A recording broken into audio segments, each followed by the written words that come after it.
এয়া ভেট ফুলজোপাৰ পুলিনো কেনেকৈ বনায়। এইজোপাৰ ভেট ফুলৰ গুটি তেনেকৈ নৰখে দেই, মই ধৰা দেখা নাই গুটি। পদুম ফুলৰ গুটি ধৰে যেনিবা। ইয়াৰ তলপিনৰ পৰা পোখা আহে, কিন্তু এই পাতৰ পৰাও পুলি বনাব পাৰে, পাতৰ পৰাই পুলিবোৰ বনায়। এই পাতৰ মাজৰ অংশ লৈছে, এইটো অকণমান এতিয়া পুৰঠ হ'ব, পুৰঠ মানে একেবাৰে বুঢ়া মৰি যাব, এনেকৈ পাতবোৰ পকি যাব, তেতিয়া এইটো এই মাজৰ অংশটো এইটোৱে হয় পুলি হয়গৈ। এইটো আপুনি এইজোপাৰ দেখুৱাইছোঁ, এইটো জোপাত নাই। ইয়াৰ পুলিবোৰ মই তেনেকৈ বনাইছিলোঁ, পুলি কেইটামান দেখুৱাই দিছোঁ। এনেকৈ ডিছপ'জেল গ্লাছত সেই পাতৰ মাজৰ অংশটো এনেকৈ থৈ দিব লাগিব। এইটো তলপিনে এই পৰা আহি গৈছে, সেইটো এটা পুলি। ভালেকেইটা পুলি বনাইছিলোঁ। পুলি বনাবলৈ এইটোৱে উপায় ভেট ফুলৰ। মোৰ ওচৰত কালেকশ্যন এইজোপাই আছে, বগাজোপা আছে আৰু পিংক কালাৰ জোপা আছে।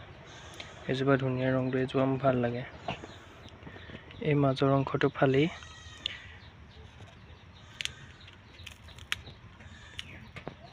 পাতখিলা ছিঙি পেলানি অকল মাজৰ অংশটো ৰাখিব লাগিব।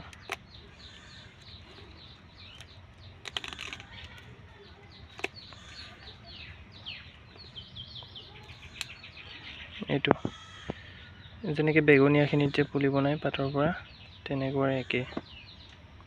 এই মাজৰ অংশটো মই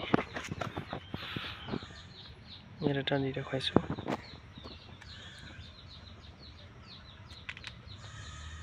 এনেকৈ ডিছপ'জেল গ্লাছত এনেকৈ বোকা মাটি দি এইটো গুজি দিলেই হ'ব।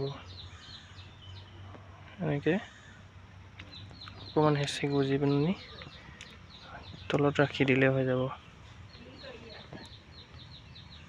ৰাখি দিয়াৰ পাছত বেছি দিন নালাগে, কেইদিনমান পাছতে সৰুকৈ পোখা আহি দিব। চাই থাকিব লাগিব খালি, সেইটো কেতিয়াবা পাতখিলা উপঙি গুচি যায় মানে। তাৰপিছতে এনেকুৱা ধৰণৰ পুলি ওলাই আহিব। এইটোহে দিছে, এইটো ডাঙৰ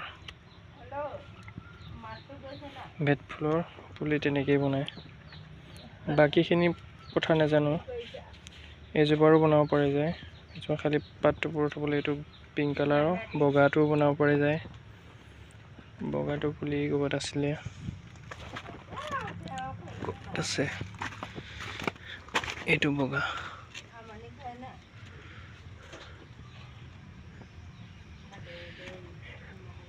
পাতখিলা অকণমান বুঢ়া হ'ব লাগিব, একে বেঙুনীয়া আগতে, নহ'লে আৰু এয়া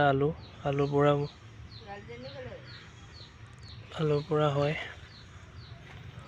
এইটো হেট আলু, তাতকৈ ভাল এই পাতৰ পৰাই বনোৱাটোৱে ভাল।